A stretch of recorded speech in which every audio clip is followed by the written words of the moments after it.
Walter Isaacson's biography of Elon Musk runs 615 pages. I read it when it first came out and honestly wasn't sure what I wanted to say about it.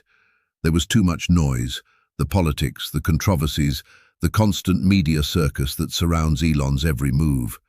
It felt impossible to cut through all of that and find what actually matters. But I kept coming back to the book. I reread it. I took notes. I highlighted passages. I spent at least 60 hours inside this text, and somewhere around the third or fourth pass, something clicked.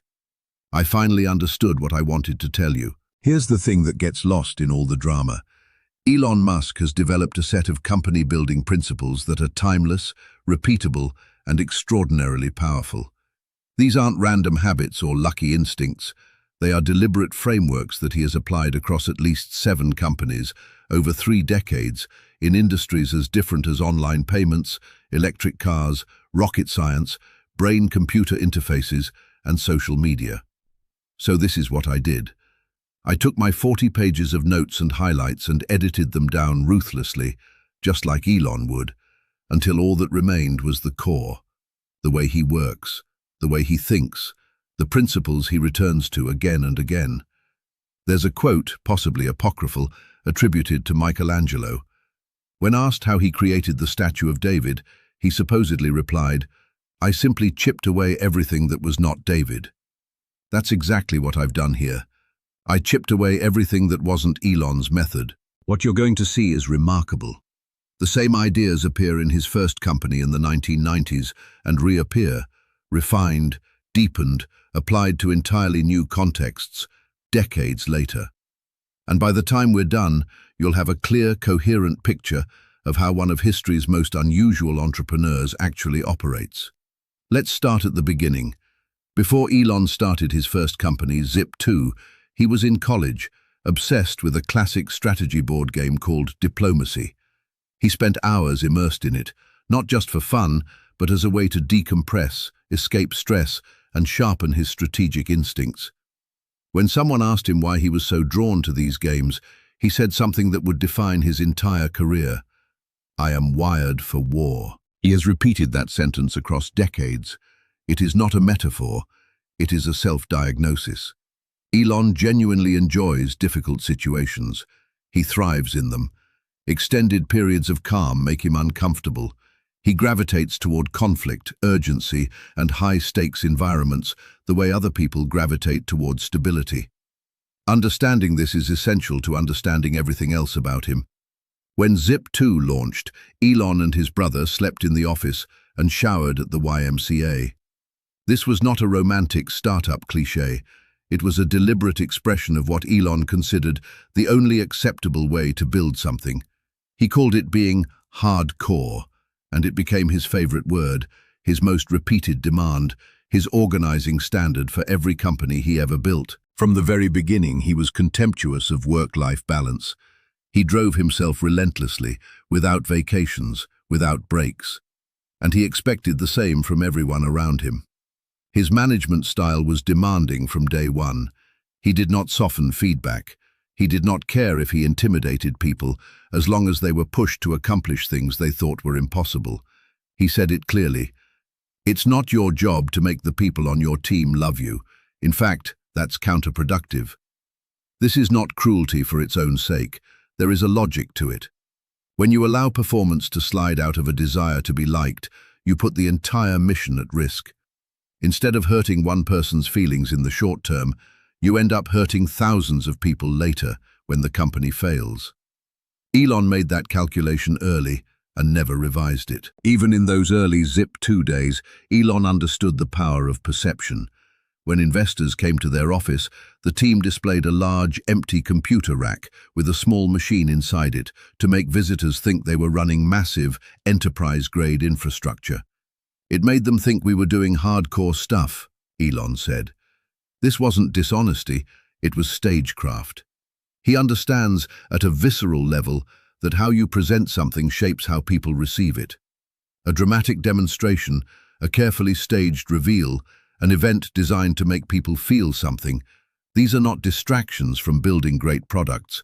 They are tools for attracting the belief, the capital, and the talent you need to make those products real. From Zip2 onward, Elon also displayed what can only be called a compulsion toward vertical integration and direct control. He hates middlemen. He wants full ownership of every element of the value chain: design, engineering, manufacturing, sales. This principle, control everything, always, would become one of the most consistent threads running through every company he built. When Compact Computer acquired Zip2 for $37 million, Elon walked away with $22 million at age 27. Most people would have considered this life-changing wealth. Elon considered it fuel. He said, "I could go buy an island, but I'm much more interested in trying to build and create a new company. I'm going to put almost all of it back into a new game." This is a trait that persists across his entire career. He doesn't sit on money. Money is for building things. More than 20 years later, when he had significant cash from selling Tesla stock, he put it straight into Twitter. The pattern never changes. Make money, reinvest it entirely, raise the stakes, repeat. At PayPal, something remarkable was noticed by the people around Elon. Even when what he was saying sounded like crazy talk, even when his projections seemed absurd, his timelines impossible, his goals delusional, you believed him. Because he believed it. Completely. Without reservation. People would later say this across every company he built, across every decade of his career. Elon has the ability to transfer his belief to other people. He makes you feel that the thing he is describing is not just possible, but inevitable, and that your participation in it is meaningful. This is one of his most underrated leadership abilities. It is not manipulation, it is genuine, almost frightening conviction. And conviction, it turns out, is one of the most powerful forces in business. At PayPal, one of Elon's conflicts with his co-founders was his refusal to think small. He was not interested in building products for narrow markets. He wanted to remake entire industries. This ambition would later define the scale of everything he attempted: electric vehicles for the mass market, reusable rockets for commercial spaceflight, city-wide tunneling infrastructure, humanoid robots for everyday use. It is not in his nature to make niche products. It never has been. In every company he built, Elon also restructured organizations around a single conviction: design and engineering must never be separated. Putting designers in one department and engineers in another is, in his view, a recipe for dysfunction. Designers need to feel the immediate pain when something they create is hard to build. He explained it with a simple but powerful analogy. If your hand is on the stove and it gets hot, you pull it right off. But if it's someone else's hand on the stove, it takes you much longer to react. The feedback loop has to be immediate, visceral, and personal. Otherwise, mistakes fester. Across every company, people were also consistently shocked by how much detail Elon knew about areas far outside what you'd expect a CEO to track. Max Levchin, his PayPal co-founder, put it this way: "Elon will say crazy stuff, but every once in a while he'll surprise you by knowing way more than you do about your own specialty." This is not accidental. Elon reads voraciously on every subject related to his businesses. He devours entire shelves of technical literature. He calls experts and asks to borrow their engine manuals. He interrogates engineers. And this depth of knowledge is part of how he motivates people, through what his employees describe as displays of sharpness that make you want to match his level. After being ousted from PayPal, Elon made his most audacious move yet. He announced he was going to colonize Mars and build rockets to do it. When someone pointed out that this wasn't exactly a business model, a person close to Elon explained, "Elon doesn't think that way. Elon starts with a mission and later finds a way to backfill in order to make it work financially." This is a fundamental inversion of how most entrepreneurs operate. Most people start with a market opportunity and work backward to a product. Elon starts with a mission of civilizational significance and works forward to a business model. It sounds irrational, but it produces something that pure business thinking rarely does: an organization with a genuine sense of purpose that can endure extraordinary hardship. The book pauses to note just how wild this actually was.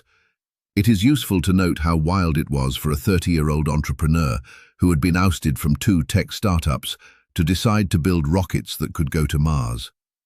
One of Elon's most important and underappreciated beliefs is this: technological progress is not inevitable. He does not think of technology as something that simply marches forward on its own. He says it directly. People are mistaken when they think that technology just automatically improves. It only improves if a lot of people work very hard to make it better. This conviction gives his work its moral urgency. He frames his endeavors not as business ventures, but as acts of historical necessity. Not because they're profitable, but because if people like him don't do it, it won't get done. Before building anything at SpaceX, Elon went to the Palo Alto Public Library and read about rocket engineering. He started calling aerospace experts and asking to borrow their manuals. And then he began applying what he would call first principles thinking, drilling down to the basic physics of a situation and building up from there. This led to one of his most useful inventions, the idiot index. The concept is straightforward. You calculate how much more expensive a finished product is compared to the raw cost of the materials that went into it. If the ratio is very high, it means manufacturing processes are wildly inefficient, and there is a huge opportunity to reduce costs by rethinking how the product is made. Rockets had an extraordinarily high idiot index. The raw materials, carbon fiber, metal, fuel, cost a fraction of what the finished rocket cost using conventional aerospace manufacturing. That gap became his target. The word cost appears 158 times in this biography. Elon is obsessed with controlling costs. A supplier once quoted $120,000 for a part. Elon told one of his engineers it was no more complicated than a garage door opener and told him to build it instead. The engineer built it for $5,000. When told that an air cooling system for a rocket would cost $3 million, Elon asked Gwynne Shotwell what a home air conditioning system costs. About $6,000, she said. So they bought commercial AC units, modified the pumps, and made it work. A latch used by NASA cost $1,500 each. A SpaceX engineer modified a bathroom stall latch and created a locking mechanism for $30. These are not one-off stories. This is a systematic, relentless approach to cost reduction that he applies constantly and expects everyone around him to apply as well. Tied directly to this is perhaps the idea Elon repeats most often across the entire book. Question every requirement, every specification, every rule, every process. Nothing is sacred except the laws of physics. When an engineer cited a requirement as the reason for doing something, Elon would grill them. Who made that requirement? Saying the legal department or the safety department was not an acceptable answer. He wanted the name of the actual human being who created it, because then you could go find that person and ask them why. And often you'd discover the requirement was outdated or based on a problem that no longer existed. His rule was simple. All requirements should be treated as recommendations. The only truly immutable rules are those dictated by the laws of physics. And running underneath all of it, like a current that never shuts off, is this: a maniacal sense of urgency is our operating principle. This is perhaps the single sentence Elon has repeated more than any other in his career. He sets insane deadlines. When told a schedule couldn't be cut, he would stare coldly at the person and ask whether they wanted to remain in charge of their area of the company. Half of this biography is Elon telling people to go faster, and here is why it works. Even though SpaceX failed to meet most of the schedules or cost targets Elon set, they still beat every competitor in their industry. Speed is a forcing function. When you set a deadline that seems impossible, people are forced to question assumptions, delete unnecessary steps, find creative solutions. The deadline is not the point. The urgency is the point. Here is one of the most instructive stories in the entire book about how Elon sells. Tesla needed investment to survive. Daimler expressed interest in electric vehicles and invited Tesla to present a proposal for an electric version of their smart car. Tesla's team scrambled. They bought a smart car, stripped it, and installed a roadster electric motor and battery pack. They had almost no time. They built a working prototype anyway. When the Daimler executives arrived, they were expecting a PowerPoint presentation. Instead, Elon asked them if they wanted to drive the car. They got in. The car launched to 60 miles per hour in 4 seconds. They were stunned. Elon asked them to invest. They put in $50 million. Elon later said, "If Daimler had not invested in Tesla at that time, we would have died." That is what showmanship as salesmanship actually means. Not smoke and mirrors.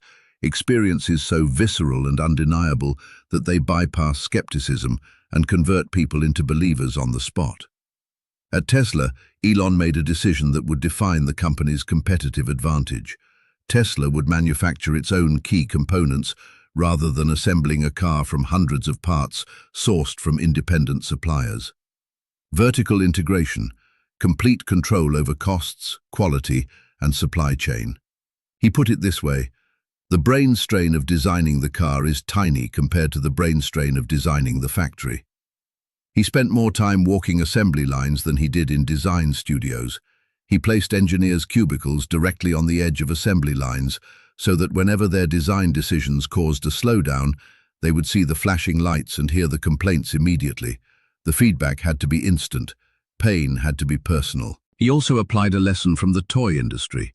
He noticed that high-quality toy cars have bodies cast as a single piece of metal. He asked, "Why can't we do that with a real car?" His engineers told him there were no casting machines large enough. He told them to find a way.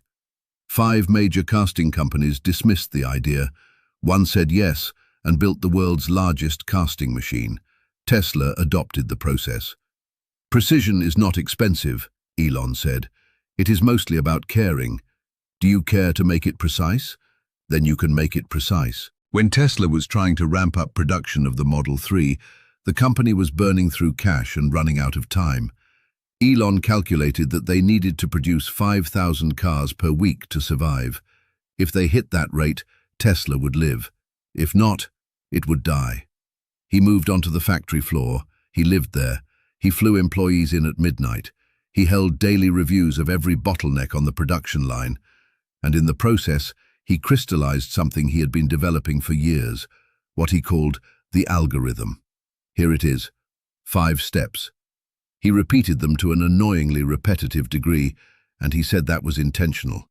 First, question every requirement. Each requirement should come with the name of the actual person who made it, not a department. Requirements from smart people are the most dangerous because people are less likely to challenge them. Challenge them anyway. Second, delete any part or process you can. You may have to add some back later.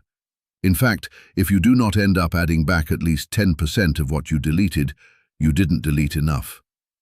Third, simplify and optimize. This step comes after deletion, not before. A common mistake is to simplify and optimize something that should never have existed in the first place. Fourth, accelerate cycle time. Every process can be sped up, but only do this after completing the first 3 steps. Elon admitted, "In the Tesla factory, I mistakenly spent a lot of time accelerating processes that I later realized should have been deleted." Fifth, automate. This comes last. The massive mistake at Tesla's factories was attempting to automate first, before requirements had been questioned and unnecessary steps deleted. They ended up tearing robots out of the line and throwing them into the parking lot. His executives learned to mouth the words along with him before he finished saying them. That was how he knew they had internalized it. In 2008, both SpaceX and Tesla were on the verge of collapse simultaneously. SpaceX had failed to launch 3 rockets in a row. Tesla was nearly out of cash. Elon was personally on the edge of financial ruin. His then-wife, Tallulah Riley, watched him have night terrors. He would wake up, go to the bathroom and vomit. She said Elon's tolerance for stress is high, but 2008 almost pushed him past his limit. This is what Elon said about that period. "I was working every day, all day and night, in a situation that required me to pull a rabbit out of the hat. Now do it again. Now do it again." SpaceX had 3 failed launches. Instead of shutting down, Elon posted a public statement. "SpaceX is in this for the long haul. Come hell or high water, we are going to make this work. There is a maxim from entrepreneurship that I think about constantly. Excellence is the capacity to take pain. Elon has unlimited capacity to take pain. It is perhaps his most defining characteristic. And what ultimately saved SpaceX was a $20 million investment from Peter Thiel's Founders Fund, which was only possible because years earlier, when Elon had been ousted from PayPal, he chose not to burn those relationships. He moved on. He stayed friendly with the people who had pushed him out. When SpaceX needed saving, those same people came through. He described it later. After I got removed from PayPal, like Caesar being stabbed in the Senate, I could have told those guys to go to hell, but I didn't. If I had, the investment wouldn't have come, and SpaceX would be dead. One of the most consistently applied principles in Elon's career is deceptively simple. When there is a problem, go there. Get on a plane, drive to the factory, stand on the roof, get under the car. Be physically present at the location where the problem exists. When Tesla's Roadster costs exploded, he called one of his engineers and said, "I'm getting in my plane. We're going to sort this out in England." He flew directly to the factory. He repeated this across every company, in every decade. He once told an engineer who had never installed a solar roof that this was exactly why the roofs were failing. He spent the entire next day doing installations himself. Wherever Napoleon was, that's where his armies did best, he said. He considers being a frontline general not just a style preference, but a prerequisite for effective leadership. What makes Elon Musk unlike anyone else in history is not any single one of these principles. It is the ferocity and consistency with which he applies all of them, across 3 decades, across 7 companies, across entirely different industries. Delete, simplify, question every requirement, go to the problem. A maniacal sense of urgency is our operating principle. The best part is no part. Engineers lead. Design and manufacturing never separate. Technology does not march forward on its own. People have to force it. He became a broken record on these ideas intentionally. His executives learned to mouth the words before he finished speaking. That was the goal. The book closes with a sentence worth sitting with. Both his accomplishments and his failures are epic. The same conviction that saved Tesla nearly killed it. The same urgency that built SpaceX also burned relationships to the ground. There is no separation between the traits that make him extraordinary and the traits that make him destructive. They are the same traits, applied with more intensity than anyone has ever applied them. So the goal is not to become Elon Musk. It is to look honestly at the principles underneath the persona and ask, which of these am I actually applying? Which am I only paying lip service to while doing the comfortable thing? Write them down, sit with them, and then apply even one of them, more aggressively, more consistently, more honestly than you have before. That has always been the point.